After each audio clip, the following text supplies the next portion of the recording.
turn that back up because I'm a little taller than Denise is. Okay, I'm going to read one of the stories from Shelters of Overnight.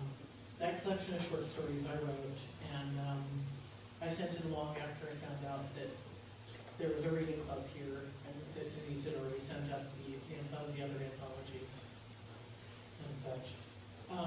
Everything that's in this book is based out of real life. There are names changed, and some of the things have been changed a bit or mixed together. And the one that I'm going to read is called The Cat That Growled. And it mixes together something that happened when I was very young, and something that happened when I was not quite so young, but still very naive. And let me take my glasses off so I can read it.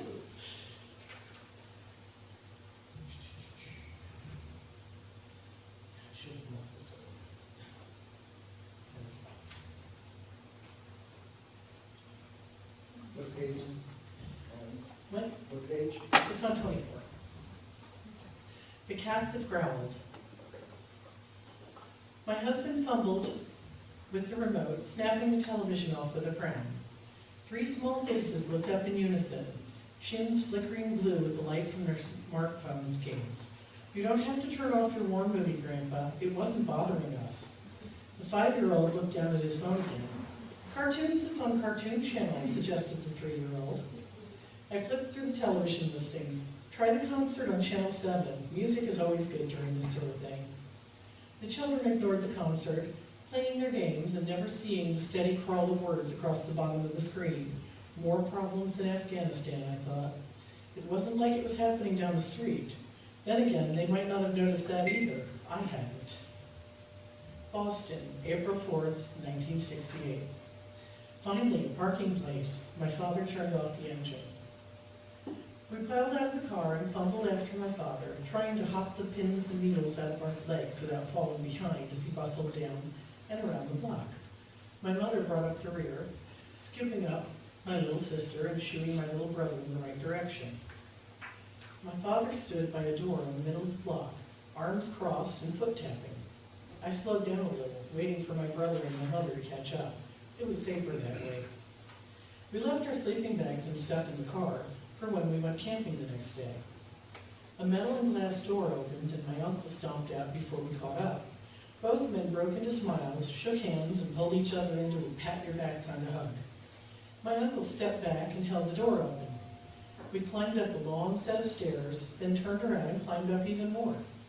The dark wood of the square hallway and the single door reminded me of a haunted house movie.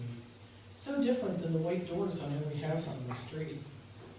The door opened with a hideous creak, and my 3 years older cousin Caroline stood there pulling on her dog's collar, so into the apartment.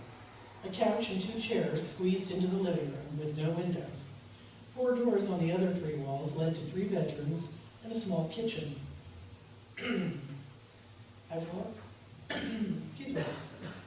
I walked over to a door on the opposite side of the kitchen with my cousin. "Is this your back door?" "No," she laughed. "It's the bathroom." She opened the door. The bathtub looked like a giant turkey pan with legs on it and barely fit in the room. The toilet and sink hung out from the wall, and shelves over the toilet held shampoo and towels. I couldn't figure out how a grown-up would fit in there. I didn't think Caroline and I could fit at the same time, and she was short for an 8-year-old. "Where's your backyard?" "We don't have one." I looked at the bathroom again at a small pan of sand under the sink. "Is that where your dog goes poo?" Caroline laughed. "No, silly, that's for my cat." "You have a cat?" All my neighbors had big dogs and fenced yards, but I had never seen a real cat before except on TV. In my room, she said. I followed her back through the living room to the farthest bedroom. Her baby sister slept in a crib on one side of the room. The cat slept on Caroline's bed on the other side. I stood with my mouth open. The cat rolled over, more than half as big as her pillow. And the colors, it has orange spots.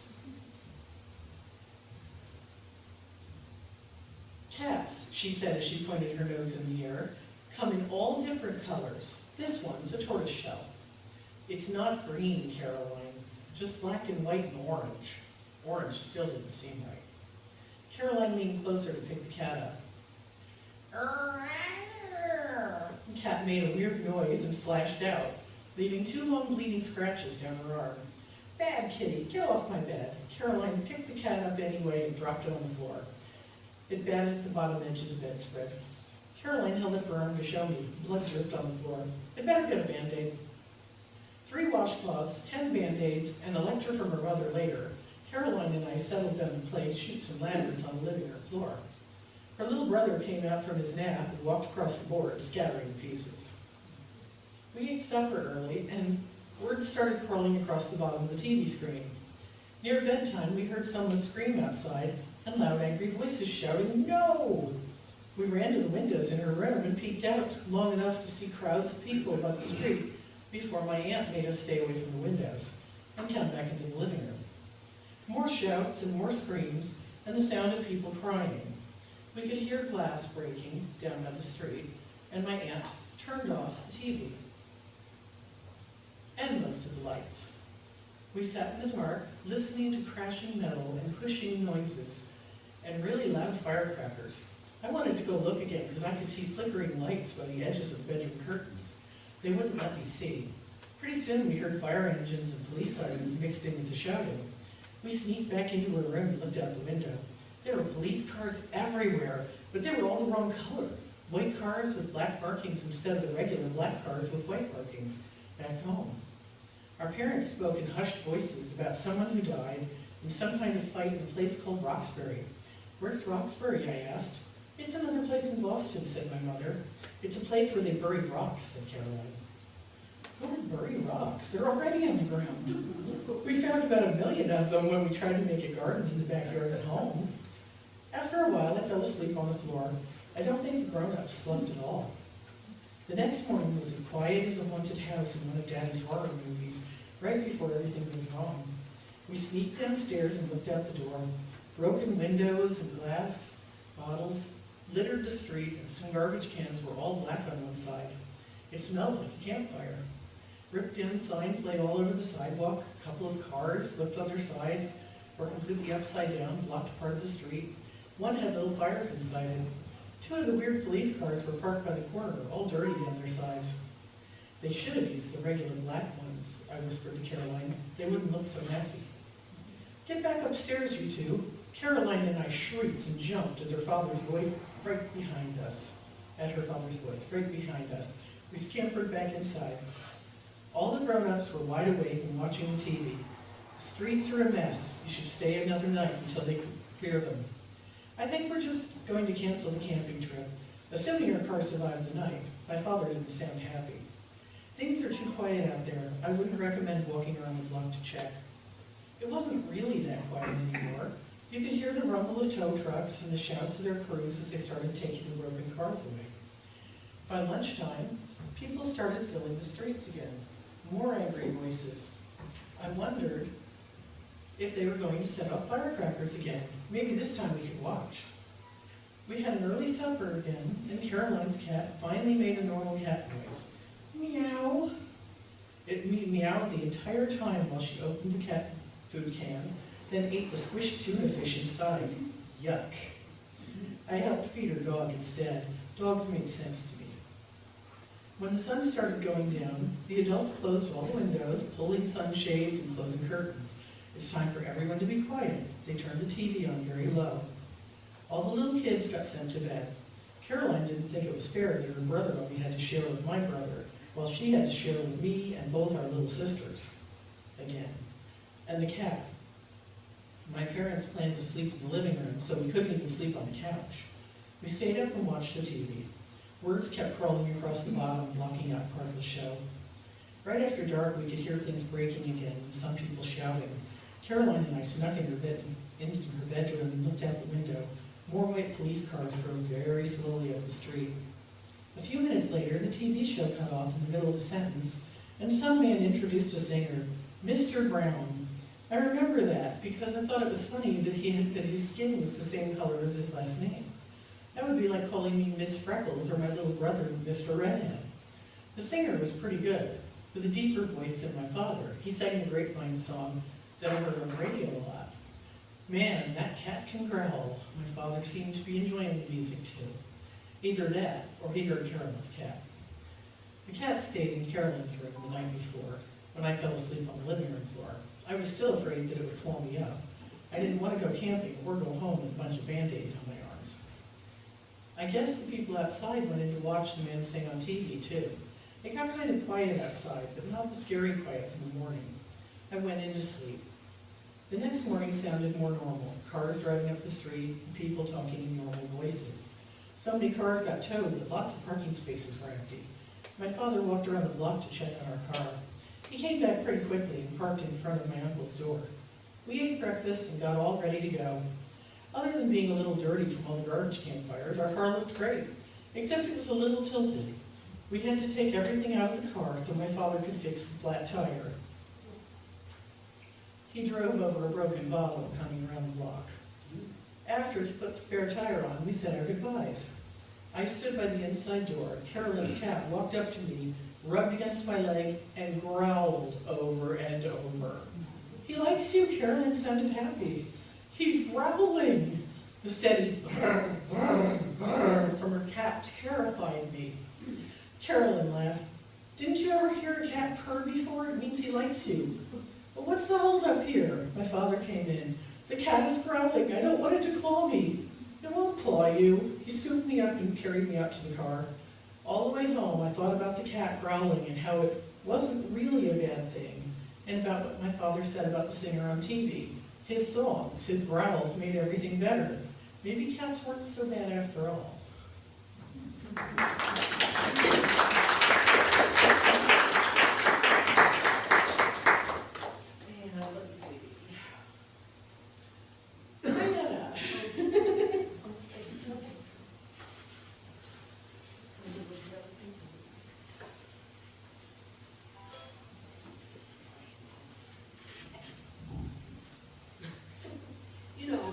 I'm going to just say something real quick to Denise, because she gave us all a wonderful compliment, is she not?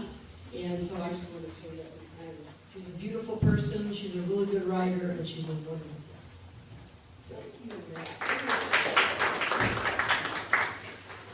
So I do not have a piece in the anthology. We were in Europe, so that was the reason why. But I do have a piece in this cheetah anthology. How long has this been? When did we do this? I don't know. It's been a long time. So again, Denise said this was based on a prompt that we have every so often, and this was a real fun thing. So it's called A baby cheetah came to my door and asked for a sandwich. Cheerio and his mother entered the free-range diner. Your usual table, this spot's? Not today, Chester. I'm signing Cheerio up for the little sprinters team. Can he eat here while I'm gone? No problem. Park your rump on the stool, kid. Not in public, Mom. Squirming, he rubbed his face. Saliva darkened and matted the tan-colored fuzz in spots. You are never too old for a mother's licks. She headed for the door. Cheerio climbed up to the stool and looked at the menu on the wall. Deep-fried gazelle gizzards, tangy broiled antelope nestled in wild grass. Ooh. Chester, can you make a shaved wildebeest sandwich? Fresh out, today's sandwich is grilled warhog. With bone marrow chips? Yep, and cola sludge to drink. Yummy, my favorites. Cheerio rubbed his growling stomach. Cheese marrowed up with Wharton sludge, said Chester. No prob, coming up. Cheezo flipped and plated food in a flash. Cheerio's mouth watered from the smell of fresh meat, grilling and sizzling. The dinner filled with more customers after he and his mother arrived. Empty tables and stools became extinct. A baby girl, Cheetah, jumped up and down. A popular rag doll, Fuzzy, flopped and flipped in her hand. Her infant mantle waved along her body as she skipped up to the counter near Cheerio. "I want sandwich! I want sandwich!" the girl repeated in a sing-song voice. "I want Giselle's sandwich." "There are no more Gazelle sandwiches," said Cheerio. The little cheetah pouted, shouted, stomped, and screamed. "I want sandwich!" "Shh, look, Chester's bringing me a grilled warthog sandwich, and it's better than Gazelle." "Mama, I want Mama." An adult cheetah came over. "It's okay, Cherry. Mommy's right here. We only have to wait a little longer and your aunt will be here. We'll all eat warthog." Her mother picked her up and carried her to their table, Fuzzy flopping over her mother's shoulder. Cheerio smiled, confusing Cheerio, geez. Cheerio chased the last bites of his sandwich down with the sludge when, "Mama, look, Giselle's sandwich is here." Cheerio ran into Giselle's arms. "You're the best, Aunt Giselle. I love you too." "Not a sandwich, but an aunt," Cheerio asked Chester. "Fresh out of Uncle's, Giselle's husband is at work. You want to know something funny, kid? What? Their last name is Wart. Her name is Giselle Sandwich Wart." "Wart." "Yep." Cheerio bent over giggling. His mom came in and paid the bill. "Did you get enough to eat?" Cheerio's mom asked. Yeah, but Mom, you won't believe what happened." His voice lowered as he told his mom about Giselle's sandwich. A tall, lean, and muscular cheetah came to the counter. "The prices here are high. The prices are fairly marked. Good food ain't cheap, and cheap food ain't good. If you want, you can go down the street to the Water Buffalo Snack Shack," said Chester. "They have the catchy jingle." "Yeah, but the kids' version is better." Chester cleared his throat and began to sing. "Great big gobs of greasy grimer gopher nuts, mutilated monkey meat, little birdies, dirty feet, French fried eyeballs dipped in kerosene. I forgot my spoon." The man put a finger on his mouth. "The prices are fine. Go, I'll stay."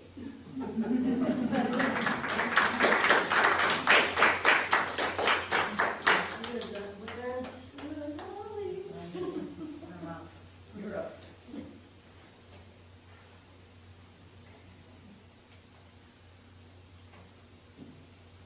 Does everybody want to stand up for a minute, just to make sure that you're right? As Holly gets ready to get, stand up, shake your limbs.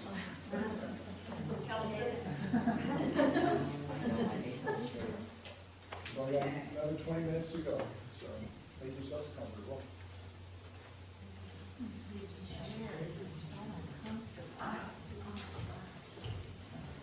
Hello, I'm Holly Coop. Thank you for having us. I'll read two poems for you. They're rather short. The first one is called Cardboard Houses, a prayer. Give me the willingness and courage to right the wrongs I have done from my lack of doing. Bring about a change in me of mind and heart, renewing. Move my limbs to perform actions that are good. There are so many without roof, water, food. Lend to me your resources to help shelter, clothe, feed. Everyone deserves at least the basic human needs. Bend my ear to hear those that cry in their silence day and night. We must construct a solution to eradicate this nation's homeless plight. Crowds hurrying past, their busy pace they keep, yet no one to hear the mute voices of the many mouths to feed. People flooding designer stores, in and out they walk, no one there to notice cardboard houses lining city blocks. To those who pass on their own beaten path, futilely making paces, may their hearts and blind eyes be open to see, with empathy, the faces, staring blankly in defeat from the cutout windows of cardboard houses lining streets. We are humanity in need. And then one more. This one is called skin. Race is something we run, not a description of skin. We are all part of a human race. We are all kin. We were all created by a power that is pure love. How then can we be against one another? We are all sisters. We are all brothers. We all have fathers. We all have mothers. We are all children created by a power of love. Until we see ourselves in our neighbor's face, looking past religion, gender, race, accept that the same red blood runs through veins under every color of skin. Each of us is an instrument, a conduit to divine love. We are to treat one another equally, no matter the color of skin. We are human beings, not defined by skin. We all run in the same race. We are all kin. Thank you.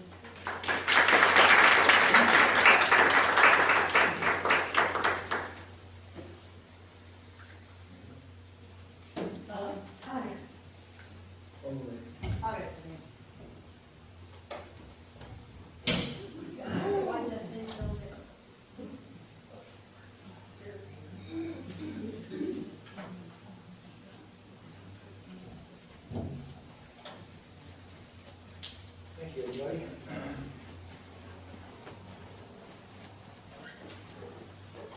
Okay, a quick Jeopardy question. Okay. The name of the first American to win the Nobel Prize in Literature. Anybody? Okay, time's up. Sinclair Lewis. Okay, back in like 1938 or so. Sinclair Lewis was the first American. Yeah, who was, that's right. One more question. He was correct. So he gets all the points, which are, is this, it happens, it's like 25 points. I'll read what I wrote for the Cheetah Anthology. I was like Denise's friend that didn't like the prompt. You know, what kind of prompt is that? You know, she eating a sandwich. So this is what I wrote. It's called Horizon, which is like a $25 word for prayer. It says, art should be wild, ruthless, breathtaking. Creative energy prowls, focusing on a sacrificial subject. Coiled with feral instincts, inappropriate desires, and unsated hungers that have coursed the caverns of imagination for millennia. Driven to joyful madness, the artist unleashes a furious pursuit, determined to trip up a frenzied, elusive demon by using irretractable claws, inhaling the dusty heat of an undulating plain, taking such powerful strides that more than half the time, contact with the mundane is lost, grasping the pursued by the throat to suffocate resistance until burnished, desperate eyes turn opaque with final knowledge. Pausing, catching one's breath, savoring the heroic existential struggle that has been waged, before devouring one more dark enigma successfully overcome. And so I pray, please, don't let me be content to write like a baby cheetah on a front porch asking for a sandwich.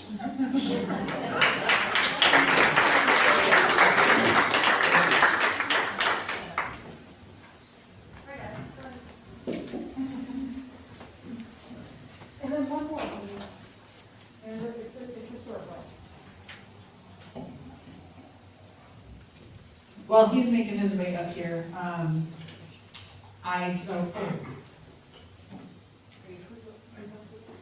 Steve Seporda, and he just came in here, since he's doing stuff. He has a short one, and I've just become his wife.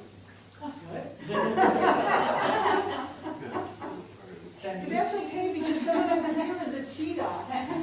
He or she just doesn't know it yet. I just want to take a quick moment while he's making his way up to do the last reading, and then we'll get to the sign. You okay? You're a cheetah. Don't worry about that. We've got bleach.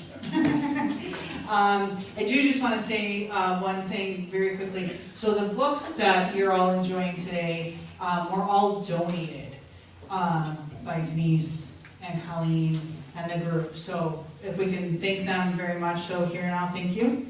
Thank you very, very, very much for giving our residents what they love to do, which is read. We actually have two left. We Oh, have, Maureen has it right, she's going to read a cheetah selection, and then we'll finish with Pete.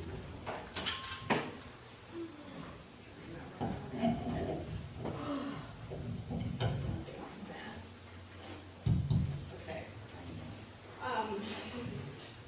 I am conflicted because I don't know whether to be a writer or photographer. So I did both of these covers. I don't have anything in this issue, but I do have something in the cheetah issue. I will also be coming out with a book shortly for children with my photos, and it's called I Know That Bird. And it teaches kids about how to identify birds. There's 18, I think, in the book. Each one is illustrated with one of my photos. And the first one is, each morning I look out and see a charming little chickadee. Little black cap upon his head, waiting for me, he wants to be fed. So that will be out shortly. So here is my cheetah story. A cheetah walks into a bar.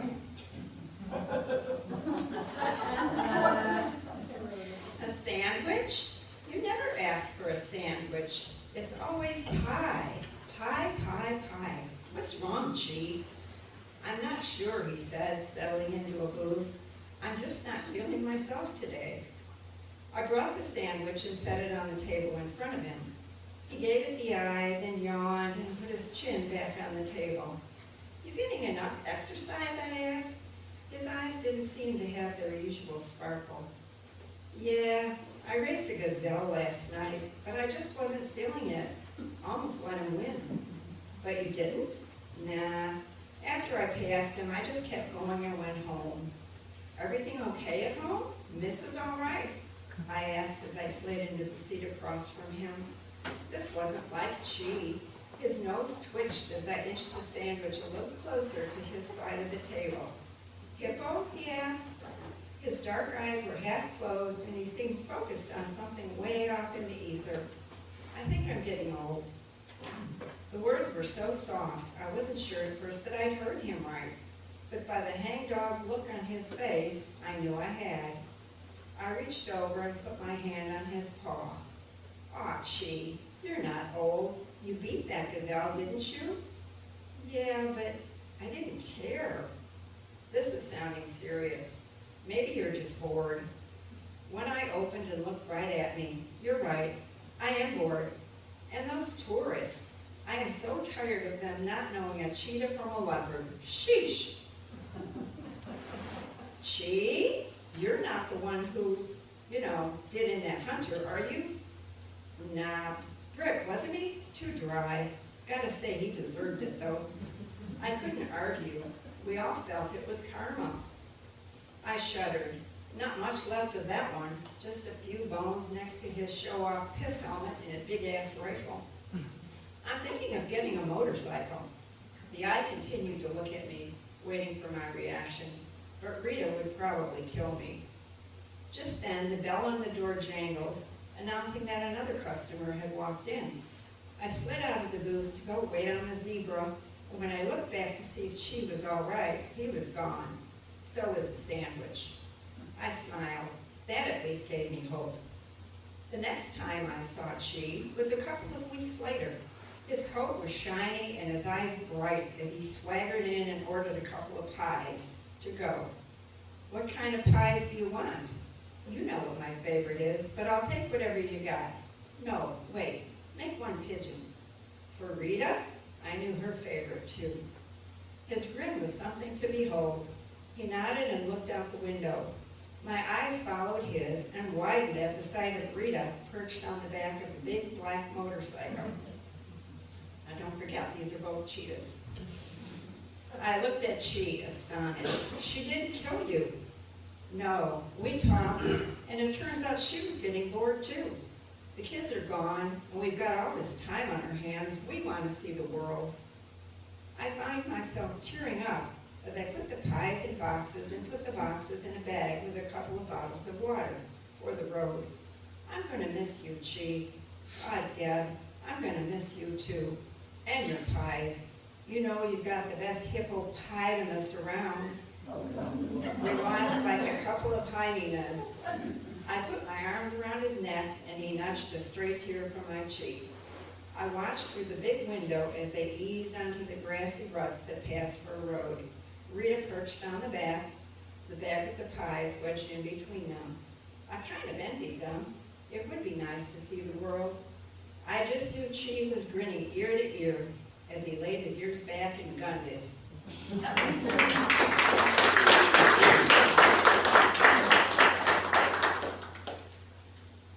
Steve, you want to give a brief introduction to the group, and then we will close with you, because we all had to say who we are and what we do, and so it's all you, sir. Thanks.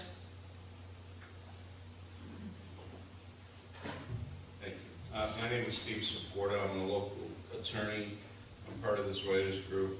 It provides me a nice outlet for my creative writing, and all these people here are tremendous writers and better human beings. So thank you for letting us come and share tonight. Sorry I arrived late. I'm sure they told you that this book, these cheetah stories, were prompted by a line to the effect that cheetah comes to your door and asks for a sandwich. Explain. It's like a final exam or something, right? You know, write a story given that prompt. So, I don't know if you got the book. It's at page 37. And with some assistance from my friends here. Yes, I'm the wife, I got it. Okay. You come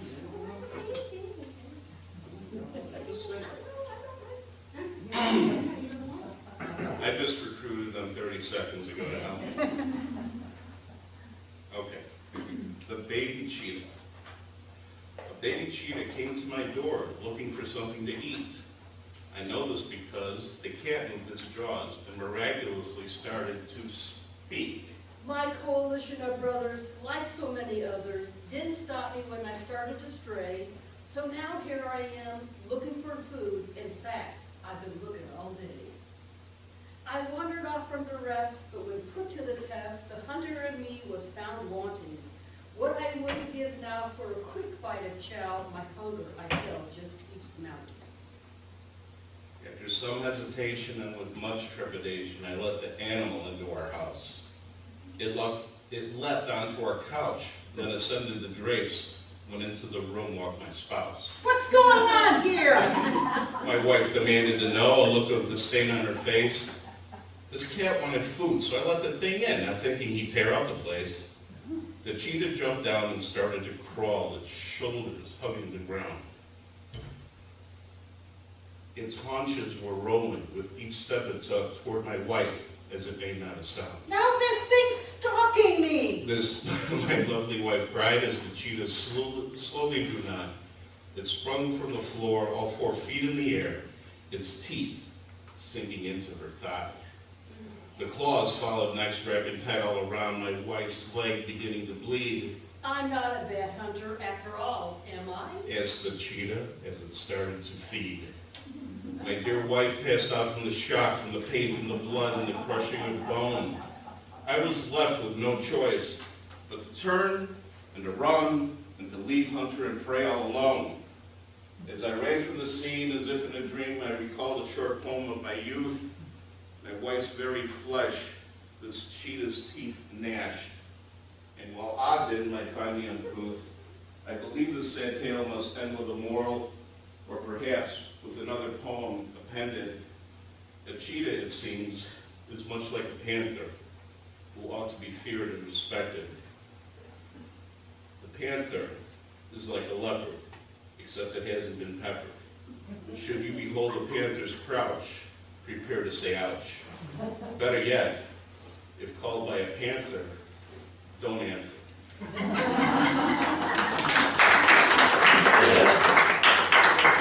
Now I'm a ghost having been chewed by a cheetah, led into my home by my spouse. What a coward he was to run away. Had I known, I never would have married the louse. So here I remain, the sky threatening rain, and a storm approaching most daunting. The lightning will flash and the thunder will roar, a backdrop just perfect for haunting. He let the cat in who tore up my home in a manner most unpleasant. I cannot blame the beast who decided to feast on my legs served out like a present. I'll be quite content haunting him in my home, denying him much needed slumber. I've got 40 days to walk to and fro on the earth I'm intending to plunder. That cheetah I'll scare too, he's got no excuse. I can't wait to see that fur stand up upon end. I'll stalk him around without making a sound, to my very will he will bend. He'll starve without flesh, and I'll scare him straight, petrify him down to the bone. That cheetah won't last the 40 days I'm here. I'll see to it he dies all alone. I died much too young and undignified death, reduced to a mere feline snack. I know just what I'll do. I'll lure them both in and watch the cheetah mount his attack. He'll tear apart my poor husband from pillar to post in the very house we once shared. That house they'll call haunted. Once I'm finished with him, I'll leave the whole neighborhood scared. The cheetah might linger and feed or run from that horrible scene, but that cat won't escape me. I'll haunt him for days, right up to and past Halloween. Boom!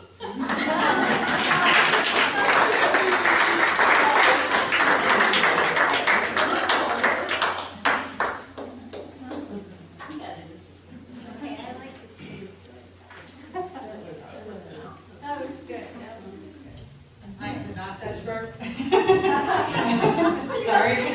I'm picking it up. So one more round of applause. This was awesome. I think it was such a great variety and just all delightful. So thank you all so very much. So residents, if you'd like to, you can bring your books that you have up. You can get them signed. We won't have, you can feel free to ask questions if you'd like, but just remember the people behind you probably want to go to bed soon. And thank you, and thank you, and I think we're good. If there's anything you need, let me know. If you don't have a copy of the book, please let me know. I can get you one. Feel free to have one or both signed.